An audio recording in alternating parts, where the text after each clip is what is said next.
Good morning everyone, how you doing? It's Paul here from Unusual Things. Now this morning we have come to Salem and we have come to a place called Proctor Street because we are going to go to a place called Proctor's Ledge, and I'll tell you a little bit more about that in a moment. Now, for those of you that know about the Salem Witch Trials, you may have heard some things in the past about them and how bad they were in terms of innocent people getting killed basically by the state from anyone pointing a finger saying, I think you're a witch, and then drastically trying to prove your innocence. And 20 people were killed back in that time. So what we're going to do today is have a little look at Proctor's Ledge, because that is where it is believed the actual hangings of some of these people took place. So we're going to have a look and we'll see what they've got there. If you like the video today, please give it a thumbs up. If you haven't done so already, please subscribe to the channel, it's absolutely free. And if you've been here before, then of course write it down in the comments, or if it's your first time, same as me, come and see this wonderful place, then let me know. Now when people hear the name Salem, they almost immediately think of the witches, the dark trials and haunting stories from the past. But this coastal town in Massachusetts is so much more than its infamous history, and I want to share some of the fascinating things with you that you might want to know about Salem. Now here is the point that I was talking about earlier on, Proctor's Ledge, where it has the names of some of the people .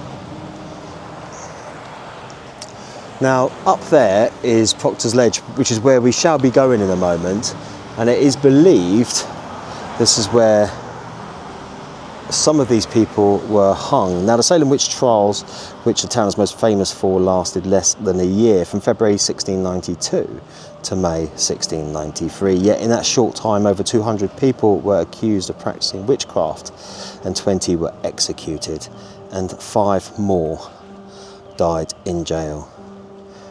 That tiny burst of hysteria has echoed through history for over 300 years. Now here's a twist. Most people don't realise the infamous witch trials didn't actually happen in downtown Salem. Many of the original accusations and trials actually took place in what's now Danvers, Massachusetts, which back then was called Salem Village, Salem Town. Where you'll visit today was a larger port community. So when we talk about Salem witches, we're really talking about a cluster nearby.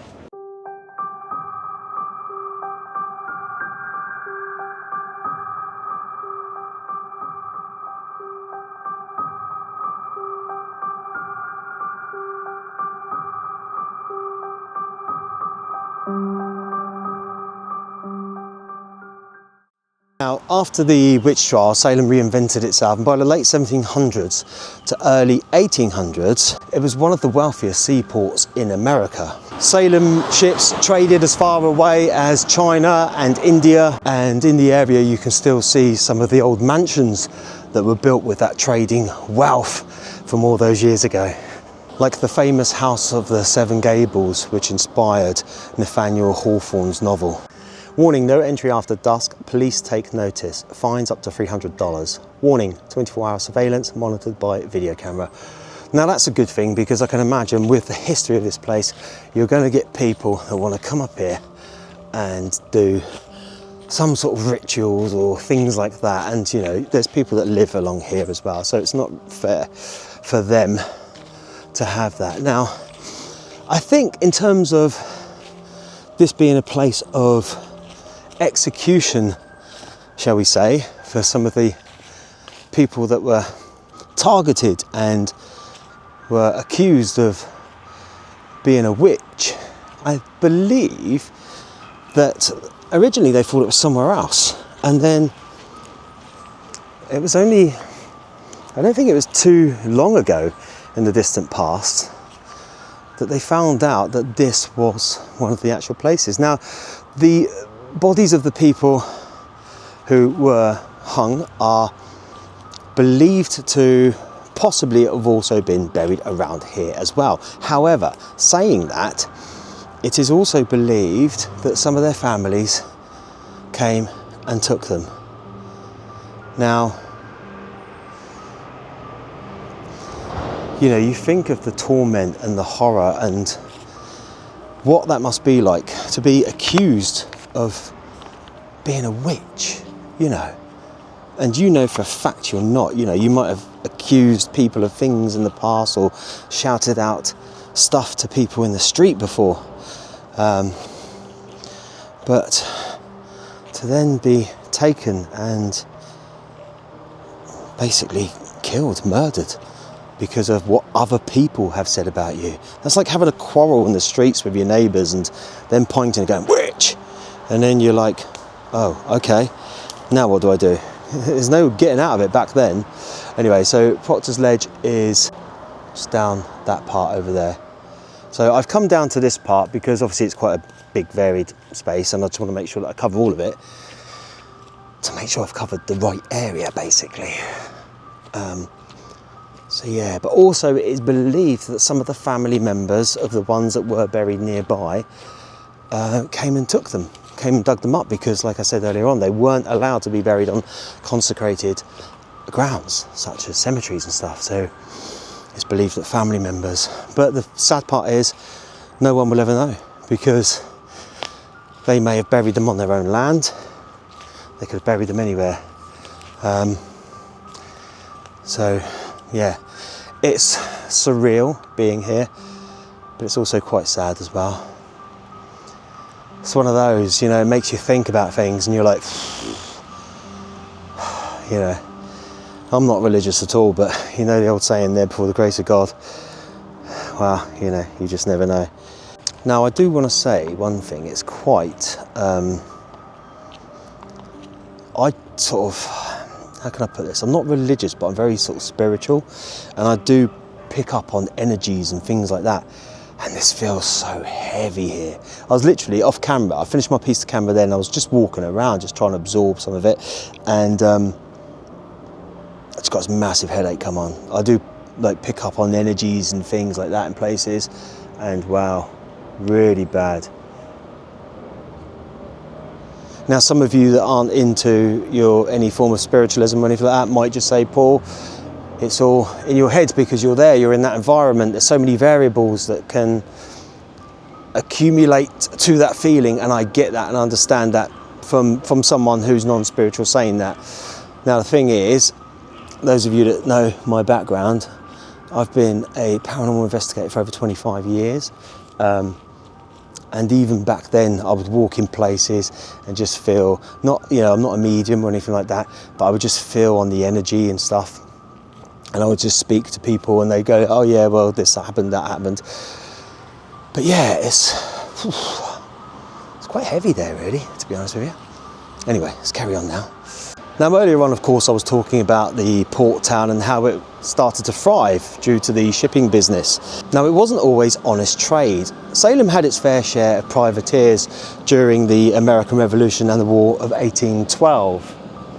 So I keep hearing people shouting, and I keep thinking, are you calling me or what? And I've got a mind where I walk, because you guys know what I'm like, I'm very clumsy. Now, Salem ships were basically legal pirates, just raiding enemy vessels and things like that, and taking all the commodities that they had on board. Now, some historians claim that Salem's privateers had captured over 500 British ships. Now, you think how big the British Navy was back then, and for, you know, a little seaport. Now, I come from a seaport because I come from Portsmouth in the UK, which is very well known for our Navy. So you think that a little seaport like this captured over 500 British ships, and we were very well armed. Our Navy was the best in the world at some point in history, sadly not now. But yeah, to have that claim from certain historians is amazing.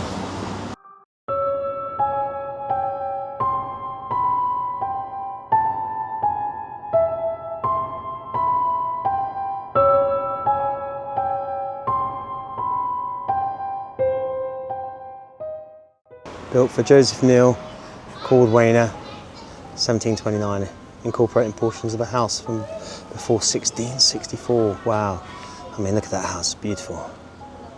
So what caused all of this hysteria regarding the Salem witches?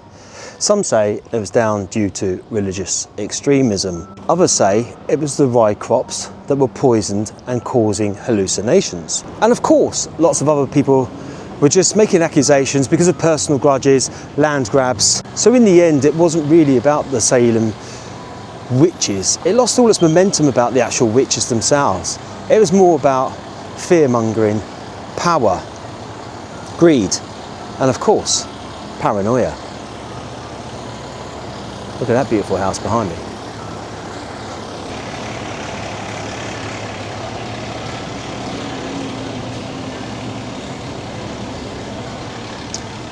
The first church in Salem.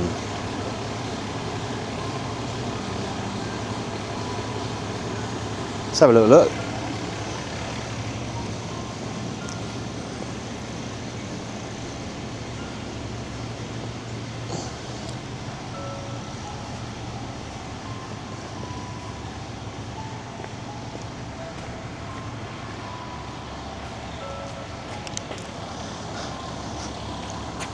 People have been telling me to do that all my life, stay on the right path.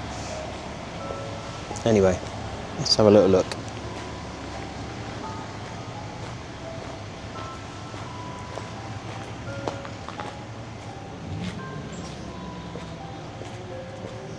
Looks locked up.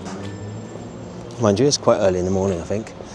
There's the office there. I'm not going to go in the office because that's closed as well. There's no lights on. Oh, wow.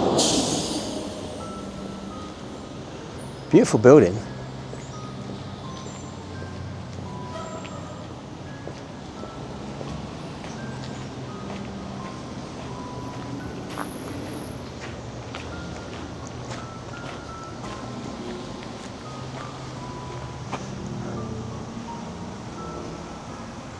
Now we're just coming up to Charter Street Cemetery, where I believe Judge Haythorne, one of the leading judges who condemned a lot of people during the Salem Witch Trials, is buried. So hopefully it's open. It's still quite early. There's a lock on the door, on the gate. Damn it. Yeah, it's locked. Damn. But we'll see what we can see from up here, and then come back in a minute. Now it says on there again, Charter Street Cemetery, and it's locked. I wonder why it's locked. I mean, you could easily jump that wall, but there's workers over there. And I don't know how funny the old Bill are. Anyway, as we go along here, we've got all the memorial stones again to the victims. Bridget Bishop hanged June 10th, 1692. Sarah Good hanged July 19th, 1692. Sorry about the workmen, everyone. Elizabeth Howe hanged July 19th, 1692. Susanna Martin hanged July 19th, 1692. The nurse, Rebecca Nurse, hanged 19th July 1962. Sarah Wild hanged July 19th, 1692.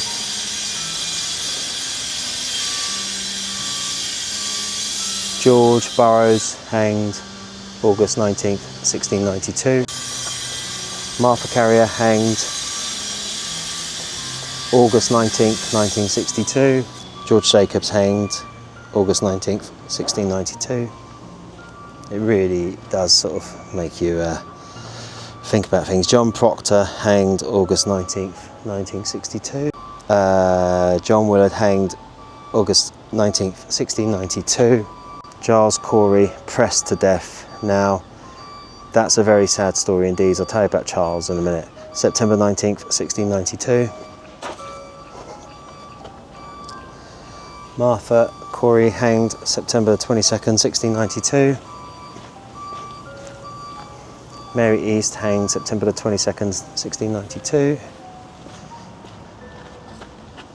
Alice Parker hanged September 22nd, 1692.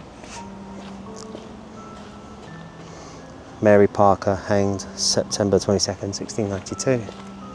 And Pudita hanged 22nd of September 1692. Wilmot Reed hanged September the 22nd, 1692. Margaret Scott hanged September the 22nd, 1692. And Samuel Wardell hanged September 22nd, 1692. Now, of course, we've got the workmen from Sesame Street over there doing their thing, so if you hear the noise, just ignore that. But this is an area that I do want to come into, and it's a shame that it doesn't open until late, because then you're going to get more and more people just building up. And if they left it open maybe a little bit earlier, then you probably wouldn't have so much of a hassle coming here. Anyway, as I said earlier, one of the judges is buried here, who was a leading figure in the Salem Witch Trials. And judges are supposed to be very intelligent people. Okay. Seeing some of the judiciary systems that are running around the world at the moment, and I won't get political, I question some things, I really do, especially in the UK where I'm from.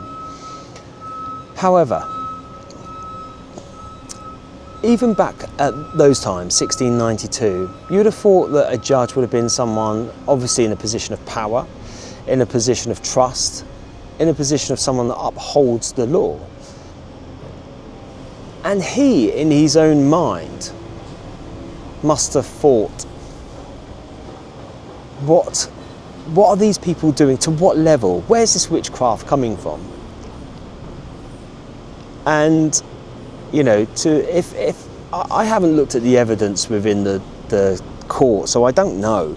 But if it's a case of someone's accused of being a witch because they've cast some sort of spell on you by saying something, a curse or something like that, how can he, as a very intellectual man, or any of those judges at that time, thought, yeah, you deserve to die because of what you've said or done?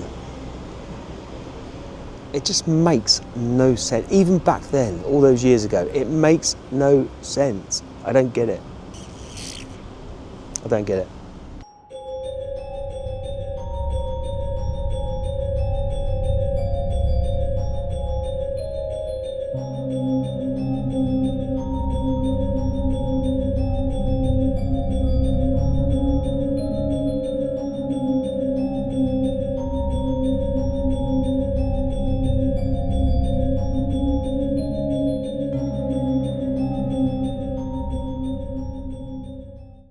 Now, earlier on I said I'd tell you a little bit more about Giles Corey. Now, Giles Corey was a man that didn't enter a plea. And back in those days, if you pleaded guilty to witchcraft, I believe that the government could take your inheritance so that your family would get absolutely nothing. However, he was pressed to death. So he was laid down with rocks, compounding more and more on top of him. And he is well known in history for his defiance and not admitting to any guilt. What a brave man.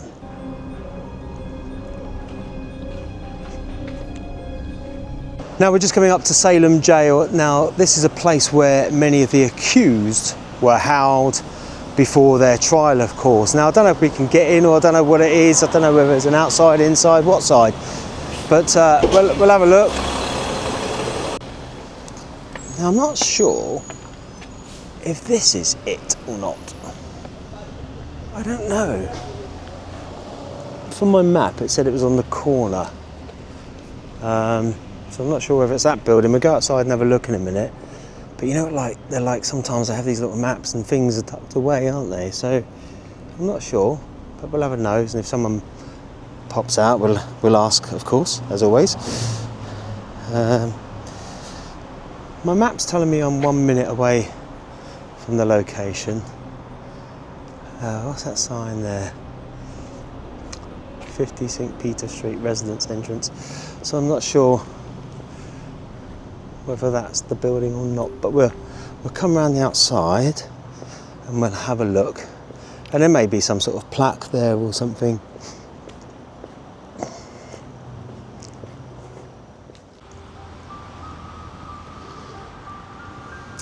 Downtown North in 1692, the Court of Oyer and Termina, meaning to hear and determine, sentenced 20 innocent citizens to death for practicing witchcraft. After the hysteria ended, the court transformed into the Massachusetts Supreme Judicial Court. In the 19th century, massive court buildings were erected. The newest was dedicated in 2012. In 1789, during his tour of the New England states, President George Washington spoke from the balcony of the old courthouse, located at what is now the intersection of Washington and Bridge Streets. While in Salem, Washington was feted at the Assembly House on Federal Street and slept overnight at Joshua Ward's mansion. Okay, so now we're going to go to the outside of Judge Jonathan Corwin's house, who of course was one of the judges during the Salem trials, and it's believed that this property is the last remaining property, if you like, of that time. Now you can't go in there. I think there is like a gift shop or something around the back. I'm not quite sure, but we'll have a look anyway and just see from the outside so you guys can see it. Okay, so this is the outside of it. Now, I don't know in terms of how much of the original timber there is there and so forth. And if you look at that sign up there, it says Witch House Salem. Does that say Mass on there? Or is it Salem Pass? I can't quite read it. It's a little bit... But we'll have a little look up to here. Entrance to the Witch House is through the gift shop in the back of the house. Oh, okay, so maybe you can get in there. We'll have a look, shall we?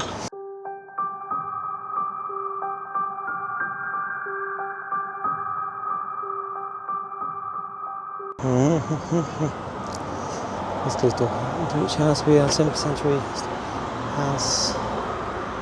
Open daily from 10 till 12. Let's see if we can go in, shall we? Oh no, it's locked. Okay. I don't know what the drill is here. I don't know whether someone has to come and let you in. Ring a bell. It's just locked. Mind you, is it 10 AM yet? That's a good point, Paul. Yeah, 10 o'clock on the door. Maybe I'm a little bit too keen, maybe I'm too early. Okay, so I've just come out of there, but I'm going to put this beforehand so you guys know.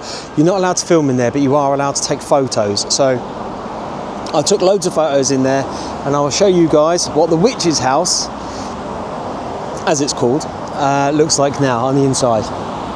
But I must say it's very good, lots of information in there, and lots of history. It's a shame. I understand why you can't film in it, because people won't go in, they'll just watch videos and stuff. But like I say, we were allowed to take photos, so I got as many as I could.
Okay, so we've just come back to the cemetery that we could not get into earlier on. There's a guy standing on there that says, as you come in, no touching, which I understand, and stay on the path. It's like American Wealth in London. Beware the moon, stay on the path.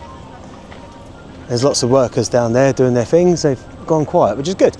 Right, let's have a look. I'll show you guys the cemetery, because it's I mean, look at the size of that, it's huge. It's a shame we can't go on the grass actually, but I understand it, because we could have gone in a bit closer. But I think it's specifically for that one grave that's in here where they're really sort of funny about people going on the grass. Now this is one of the eldest cemeteries in Salem, and it's a burial site of Judge John Haythorne. I think that's how you pronounce it, and he was one of the leading judges of the trials known as the hanging judge. So we are going to go and try and find Judge Haythorne, the hanging judge. I find it bizarre really, because like I said, there's no like CCTV anywhere, well, unless they're on the buildings, but I can't see any.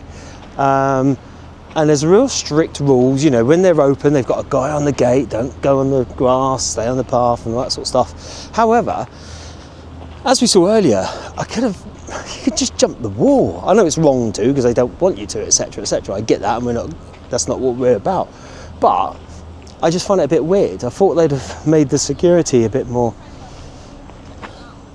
DEA John Hunt died 23rd November 1817. I just thought they would have made it a little bit more secure. Anyway, let's carry on and have a look for John Haythorne's final resting place, shall we? You know.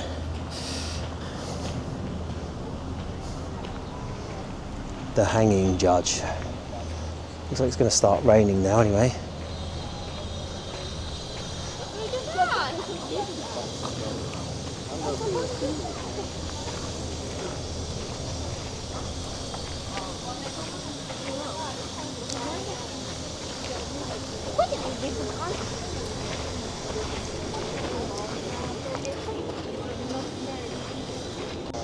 Now, as we all know, when I'm walking around cemeteries usually, it's quite quiet, because I either come in very early in the mornings, or there isn't any real sort of fascination with places or anything like that. But when you come here, and it's very busy of course, and there's lots of people, and of course they all specifically want to see one grave, then it makes it a little bit more challenging. But that doesn't matter, that doesn't stop us, we'll go and find it. Beetlejuice is outside by the looks of it. Either that or he's had a rough night.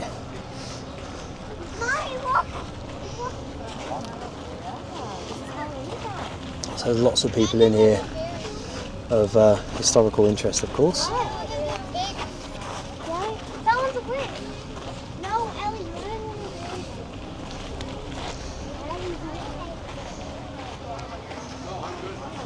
We do, yes. So, but we have swapped over. Now this look through, here he is. Here lies interred body of Colour Haythorne Esquire, aged 76 years, who died May 10th, 1717. Wow. I'm going to try and get a little picture here if I can quickly.